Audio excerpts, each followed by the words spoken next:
तो हम लोग जोरदार जयघोष करेंगे और माननीय मुख्यमंत्री जी का आभार भी प्रकट करेंगे। बोले भारत माता की, सांवरिया सेठ की,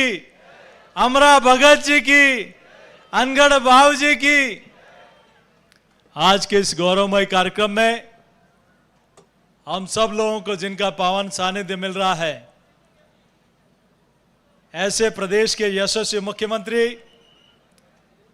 जिन्होंने राजस्थान में मात्र 9 माह के अंदर बुजुर्गों के खातों में पेंशन भी भेजी है,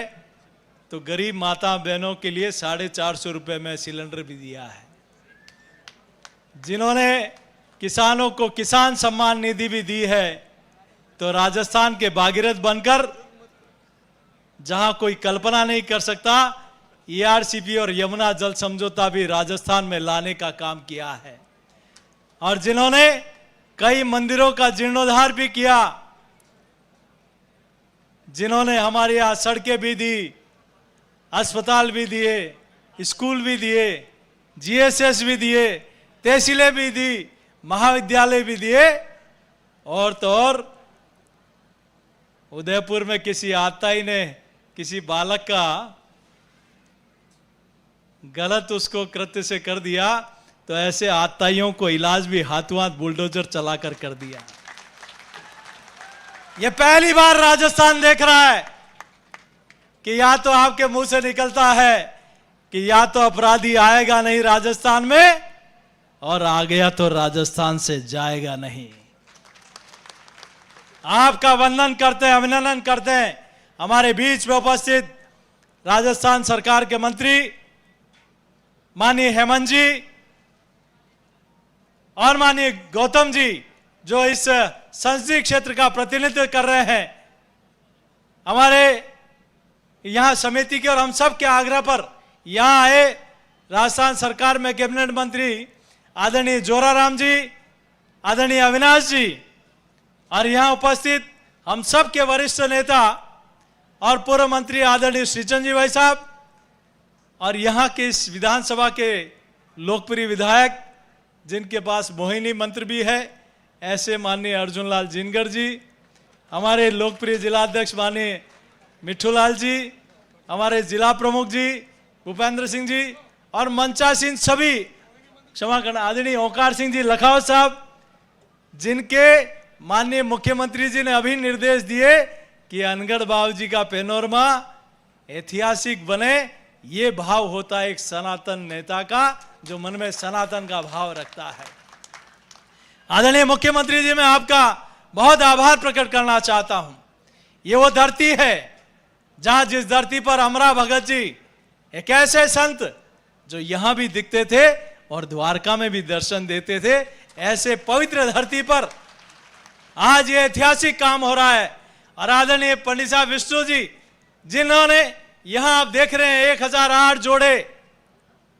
जो सुबह शादी के बाद दूसरी बार हल्दी का स्नान भी हुआ तो गोबर का स्नान भी हुआ, और जोड़े से 8:30-9 बजे से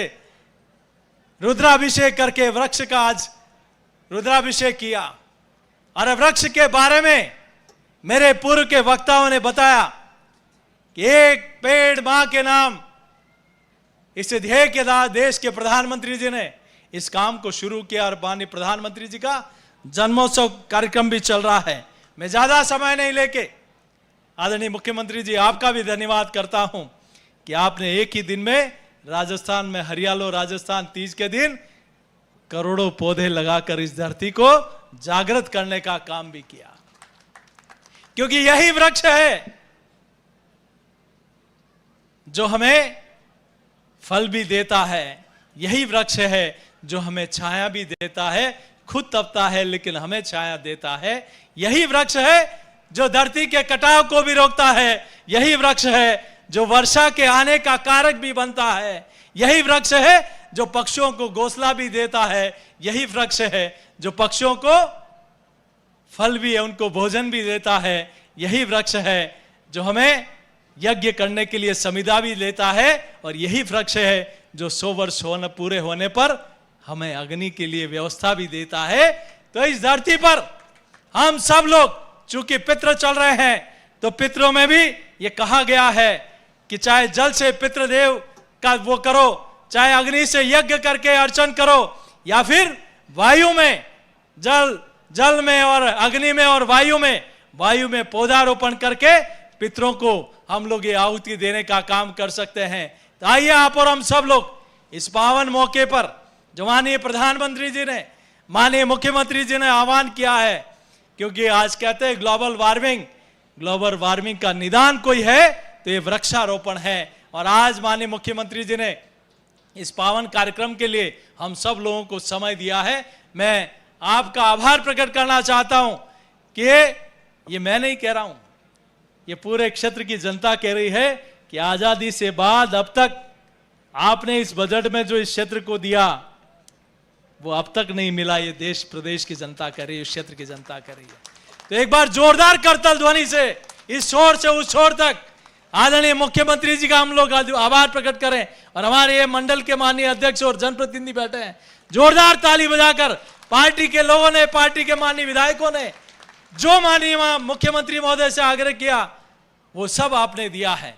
क्योंकि मैं भी इसी धरती का हूं, मैं यहीं जिला परिषद का सदस्य भी रहा, यही पास मेरा गांव है। तो माननीय विधायक महोदय अभी कह रहे थे क्या नर्मदिया का विद्यालय क्रमोन्नत हो, भातसोड़ा में तहसील बने, और यहां एक गौशाला। मैं आदरणीय रतन जी का आभार प्रकट करना चाहता हूं कि जिन्होंने, और समाज के लोगों का भी, कि अभी यहां चातुर्मास हुआ, लाखों करोड़ों लोग इस धरती पर आए, और जब कहा कि माननीय मुख्यमंत्री जी आ रहे हैं और वो भी एक गोभक्त है, मोदी जी भी अपने घर पे गौ माता की सेवा करते हैं और मुख्यमंत्री जी भी अपने घर में गौ माता की सेवा करते हैं। तो यहां गौशाला उनके हाथों से शुरू हो, या उनके सानिध्य में इसकी शुरुआत हो। कल ही इन्होंने रजिस्ट्री कराई। माननीय मुख्यमंत्री जी, आप पूरे प्रदेश के गौ माता के लिए बहुत कुछ कर रहे हैं, आप इस योजना को भी अपने आगामी कार्यक्रम में शामिल करेंगे तो निश्चित रूप से इस क्षेत्र का विकास होगा। मैं बहुत ज्यादा लंबी चौड़ी बात नहीं कहते हुए पुनः मैं इस क्षेत्र की ओर से, इस क्षेत्र की जनता की ओर से, सभी हमारे माननीय जनप्रतिनिधि और हमारे पार्टी के देवतुल्य कार्यकर्ताओं की ओर से एक बार पुनः आपका अभिनंदन, क्योंकि आपको आगामी कार्यक्रम में जाना है, उदयपुर कार्यक्रम में, जयपुर कार्यक्रम में, और अभी 4 दिन पहले ही आप जापान और कोरिया जाके आए, राजस्थान में इन्वेस्टमेंट आए, युवाओं को रोजगार मिले, आपने करोड़ों रुपए के एमओयू किए। इसके लिए भी मैं आपका आभार प्रकट करते हुए पुनः आपका पुनः वंदन, अभिनंदन। आपने यहां समय दिया, बहुत बहुत धन्यवाद। एक बार जोरदार फिर से जय घोष करके भारत माता की, गौ माता की, सांवरिया सेठ की बहुत बहुत धन्यवाद।